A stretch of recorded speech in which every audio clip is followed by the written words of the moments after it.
کسی گاؤں میں ایک بڑا زمیندار رہتا تھا۔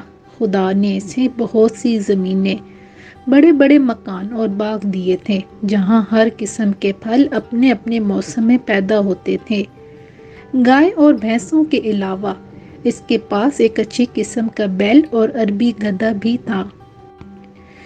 بیل سے کھیتوں میں ہل چلانے کا کام لیا جاتا اور گدھے پر سوار ہو کر زمیندار ادھر ادھر سیر کو نکل جاتا۔ ایک بار اس کے پاس کہیں سے گھومتا پھرتا ایک فقیر نکل آیا۔ زمیندار ایک رحم دل آدمی تھا۔ اس نے فقیر کو اپنے ہاں ٹھہرایا، اس کے کھانے پینے اور آرام سے رہنے کا بہت اچھا انتظام کیا۔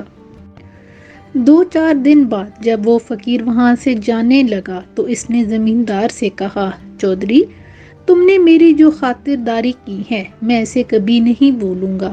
تم دیکھ رہے ہو کہ میں ایک فقیر ہوں، میرے پاس کوئی ایسی چیز نہیں جو تمہاری خدمت میں پیش کروں۔ ہاں، میں جانوروں اور حیوانوں کی بولیاں سمجھ سکتا ہوں۔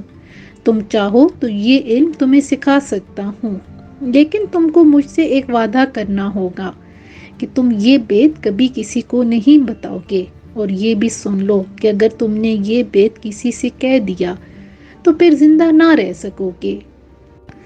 چودھری نے کہا، بابا، میں تم سے وعدہ کرتا ہوں کہ میں یہ بات کبھی کسی کو نہیں بتاؤں گا اور تمہارا یہ احسان عمر بھر یاد رکھوں گا۔ خیر، فقیر نے اسے جانوروں اور حیوانوں کی باتیں سمجھنے کا عمل سکھا دیا اور چلا گیا۔ زمیندار کے پاس جو بیل تھا وہ بیچارہ صبح سے پچھلے پیر تک ہل میں جتا رہتا۔ شام کو جب بھی گھر آتا تو اس کے کھانے کے لیے بھوسا ڈال دیا جاتا، لیکن گدھے کو سبز گھاس اور چنے کا دانہ کھانے کو ملتا۔ غریب بیل یہ سب کچھ دیکھتا اور چپ رہتا۔ وقت اسی طرح گزر رہا تھا۔ ایک دن جب بیل کھیتوں سے واپس آتے ہوئے گدھے کے پاس سے گزرا تو گدھے نے اسے لنگڑاتے ہوئے دیکھ کر پوچھا، بھائی، آج تم لنگڑا لنگڑا کر کیوں چل رہے ہو؟ بیل نے جواب دیا، گدھے بھائی، آج مجھے بہت کام کرنا پڑا۔ میں جب تھک جاتا تھا تو نوکر میری پیٹھ اور ٹانگوں پر زور زور سے لاٹھیاں مارتا۔ میری ٹانگ میں چوٹ لگ گئی ہے۔ خیر، اپنی اپنی قسمت ہے۔ گدھا چپ رہا اور بیل اپنے تھان کی طرف چلا گیا، جہاں بیل باندھا کرتا تھا۔ وہاں زمیندار کو اپنے نوکر کے لیے گھر بنوانا تھا۔ کچھ دنوں کے بعد زمیندار نے بیل کے لیے بھی گدھے کے پاس ہی کھرلی بنوا دی۔ جب دونوں کو وقت ملتا ایک دوسرے سے باتیں بھی کر لیتے۔ ایک روز بیل کو اداس اور خاموش دیکھ کر گدھے نے اس سے پوچھا، بیل بھائی، کیا بات ہے؟ آج تم چپ چپ کیوں ہو؟ کوئی بات ہی کرو۔ بیل نے کہا، گدھے بھائی، کیا بات کروں؟ آج پھر بڑی لاٹھیاں پڑی ہیں۔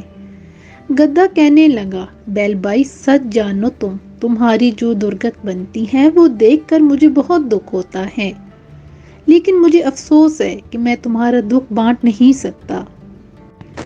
بیل بولا، گدھے بھائی، تم نے سچ کہا، دکھ تو کوئی کسی کا نہیں بانٹ سکتا، لیکن تم کچھ مشورہ تو دو کہ اس مصیبت سے میری جان کیسے چھوٹے گی، اور نہیں تو 2-4 دن ہی آرام کر لوں۔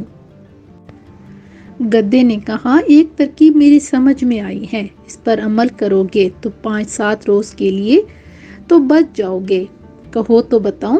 بیل بولا، نیکی اور پوچھ پوچھ، بتاؤ کیا ترکیب ہے؟ گدھے نے بتایا، تم یہ کرو کہ جب ہل والا تمہیں ہل میں جوتنے کے لیے لینے آئے تو تم آنکھیں بند کر کے کھڑے ہو جانا۔ وہ تمہیں کھینچے تو تم 2 قدم چلنا اور ٹھہر کر گردن ڈال دینا۔ پھر بھی اگر اسے رحم نہ آئے اور کھیت پر لے ہی جائے تو کام نہ کرنا اور زمین پر بیٹھ جانا۔ کیسا ہی مارے پیٹے ہرگز نہ اٹھنا، گر گر پڑنا۔ پھر وہ تمہیں گھر لے آئے گا، گھر لا کر تمہارے آگے چارہ ڈالے تو کھانا، تو ایک طرف رہا تم اسے سونگھنا تک نہیں۔ گھاس دانا نہ کھانے سے کمزوری تو ضرور آ جائے گی، مگر کچھ دن آرام بھی مل جائے گا، کیونکہ بیمار جانور سے کوئی محنت نہیں لیا کرتا۔ لو، یہ مجھے ایک ترکیب سوچی تھی، تمہیں بتا دی، اب تم کو اس پر عمل کرنے یا نہ کرنے کا اختیار ہے۔ اتفاق سے زمیندار جو اس وقت ان کے پاس سے گزرا تو اس نے دونوں کی باتیں سن لی اور مسکراتا ہوا ادھر سے گزر گیا۔ چارے بوسے کا وقت آ گیا تھا۔ نوکر نے گدھے کے منہ پر دانے کا توبرا چڑھایا اور بیل کے آگے بھی چارہ رکھ دیا۔ بیل دو ایک منہ مار کر رہ گیا۔ اگلے دن ہل والا بیل کو لینے آیا تو دیکھا کہ بیل بیمار ہے، رات کو کچھ کھایا بھی نہیں۔ نوکر دوڑا ہوا مالک کے پاس گیا اور کہنے لگا، نہ جانے رات بیل کو کیا ہوا، نہ کھاتا ہے نہ پیتا ہے، اور آج مجھے پورے کھیت میں ہل چلانا ہے، کہو تو باغ میں سے دوسرا بیل لے آؤں۔ زمیندار نے بیل اور گدھے کی بات تو سن ہی لی تھی، دل میں بہت ہنسا کہ گدھے نے خوب سبق پڑھایا ہے۔ زمیندار ہل والے سے بولا، اچھا جاتا کہاں ہے؟ دوسرا بیل لانے کی کیا ضرورت ہے، گدھے کو لے جاؤ، ہل میں کام لگا کر کام نکال لو۔ گدھے پر مصیبت آ گئی۔ پہلے تو دن بھر تھان پر کھڑے کھڑے گھاس کھایا کرتا، اب جو صبح سے ہل میں جتا تو شام تک سانس لینے کی مہلت نہ ملی۔ دم بھی مروڑی گئی، ڈنڈے بھی پڑے۔ سورج ڈوبنے کے بعد جب گدھا لوٹ کر اپنے تھان پر آیا تو بیل نے اس کا بہت شکریہ ادا کیا اور کہنے لگا، بھیا تمہاری مہربانی سے آج مجھ کو ایسا سکھ ملا کہ ساری عمر کبھی نہیں ملا تھا، خدا تم کو خوش رکھے۔ گدھا کچھ نہ بولا، وہ اس سوچ میں تھا کہ اگر 2-4 دن یہی حال رہا تو میری جان ہی چلی جائے گی۔ اچھی نیکی کی کہ اپنے آپ کو مصیبت میں پھنسا دیا۔ دوسرے دن پھر ہل والا گدھے کو لے گیا اور شام تک اسے ہل میں لگائے رکھا۔ جب گدھا تھکا ہارا واپس آیا تو بیل نے پھر اس کا شکریہ ادا کیا اور خوشامد کی باتیں کرنی چاہییں۔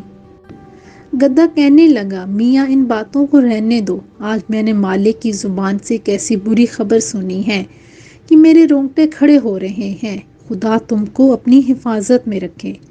بیل نے کان کھڑے کر کے پوچھا، گدھے بھائی سناؤ۔ میرا تو دل دھڑکنے لگا۔ گدھا بولا، کیا سناؤں؟ مالک ہل والے سے کہہ رہا تھا، اگر بیل زیادہ بیمار ہو گیا ہے اور اٹھنے کے قابل نہیں رہا تو کسائی کو بلا کر اس پر چھری پھروا دو۔ بیل کسائی کے نام سے کانپ اٹھا اور کہنے لگا، پھر تم کیا مشورہ دیتے ہو؟ گدھا بولا، میں تو ہر حال میں تمہاری بھلائی چاہتا ہوں، اب میرا مشورہ ہے کہ تم کھڑے ہو جاؤ، چارہ بھوسا کھانے لگو اور صبح کو جب ہل والا آئے تو خوشی خوشی اس کے ساتھ جا کر ہل میں جت جاؤ۔ یہ باتیں بھی زمیندار چھپا سن رہا تھا، ان دونوں کی باتوں پر اسے دل ہی دل میں ہنسی آ رہی تھی۔ جان جانے کے ڈر سے بیل نے پھر گدھے کے مشورے پر عمل کیا۔ چارے کی ساری نانت صاف کری اور کلیاں کرنے لگا۔ صبح ہوئی تو زمیندار اپنی بیوی کو ساتھ لیے بیل کے تھان پر پہنچا۔ بیل جو اپنے مالک کو دیکھا تو اچھلنا شروع کر دیا۔ اتنے میں ہل والا بھی آ گیا۔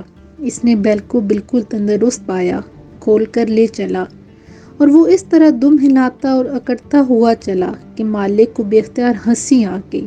بیوی نے پوچھا، تم کیوں ہنسے؟ ہنسی کی کوئی تو بات نہیں، زمیندار نے جواب دیا، ایسے ہی ایک بھید کی بات ہے جو میں نے سنی اور دیکھی، جس پر میں ہنس پڑا۔ بیوی بولی، مجھے بھی تو وہ بات بتاؤ۔ زمیندار نے کہا، وہ بتانے کی بات نہیں ہے، اگر بتا دوں گا تو مر جاؤں گا۔ بیوی بولی، تم جھوٹ بول رہے ہو، تم مجھ پر ہنسے تھے۔ زمیندار نے بہت سمجھایا کہ نیک بخت، تجھ پر میں کیوں ہنسوں گا، تجھ کو تو وہم ہو گیا ہے، اگر مرنے کا ڈر نہ ہوتا تو ضرور بتا دیتا۔ مگر وہ کب ماننے والی تھی، بولی، چاہو مرو یا جیو، میں پوچھ کر ہی رہوں گی۔ جب بیوی کسی طرح نہیں مانی تو زمیندار نے سارے پڑوسیوں کو جمع کیا اور سارا قصہ سنایا کہ میری بیوی ایک ایسی بات کے لیے ضد کر رہی ہے جسے ظاہر کرنے کے بعد میں مر جاؤں گا۔ لوگوں، اس کو بہت سمجھایا میں نے اور وہ نہ مانی تو اپنے گھر چلے گئے۔ زمیندار لاچار ہو کر وضو کرنے چلا گیا کہ بھید کھلنے سے پہلے 2 نفل پڑے۔ زمیندار کے ہاں ایک مرغا اور 50 مرغیاں پلی ہوئی تھیں اور ایک کتا بھی تھا۔ زمیندار نے جاتے جاتے سنا کہ کتا مرغے پر بہت غصہ ہو رہا ہے کہ کم بخت تو کہاں مرغیوں کے ساتھ ساتھ بھاگا چلا جاتا ہے، ہمارے تو آقا کی جان جانے والی ہے۔ مرغ نے پوچھا، کیوں بھائی؟ اس پر ایسی کیا آفت آ پڑی جو اچانک مرنے کو تیار ہو گیا؟ کتے نے ساری کہانی مرغے کو سنا دی۔ مرغے نے یہ قصہ سنا تو بہت ہنسا اور کہنے لگا، ہمارا مالک بھی عجیب بے وقوف آدمی ہے، بیوی سے ایسا دبنا بھی کیا کہ مر جائے اور اس کی بات نہ ٹلے۔ مجھے دیکھو، مجال ہے جو کوئی مرغی میرے سامنے سر اٹھائے۔ مالک ایسا کیوں نہیں کرتا کہ گھر میں جو شہتوت کا درخت ہے اس کی 2-4 سیدھی سیدھی ٹہنیاں توڑے اور اس زدن کو تہہ خانے میں لے جا کر اسے ایسا پیٹے کہ وہ توبہ کر لے اور پھر کبھی ایسی حرکت نہ کرے۔ زمیندار نے مرغ کی یہ بات سن کر شہتوت کی ٹہنیاں توڑیں اور انہیں تہہ خانے میں چھپایا۔ بیوی بولی، لو اب وضو بھی کر آئے، اب بتاؤ۔ زمیندار نے کہا، ذرا تہہ خانے چلی چلو تاکہ میں بید بھی کھولوں تو کوئی دوسرا جانے بھی نہیں اور وہیں میں مر جاؤں۔ بیوی نے کہا، اچھا، اور آگے آگے تہہ خانے میں گھس گئی۔ زمیندار نے دروازہ بند کر کے بیوی کو اتنا مارا کہ وہ ہاتھ جوڑ کر کہنے لگی، میری توبہ ہے، پھر کبھی میں ایسی ضد نہیں کروں گی۔ اس کے بعد دونوں باہر نکل آئے۔ کنبے والے اور رشتہ دار جو پریشان تھے خوش ہو گئے اور میاں بیوی مرتے دم تک اپنے بڑے اطمینان کے ساتھ زندگی بسر کرنے لگے۔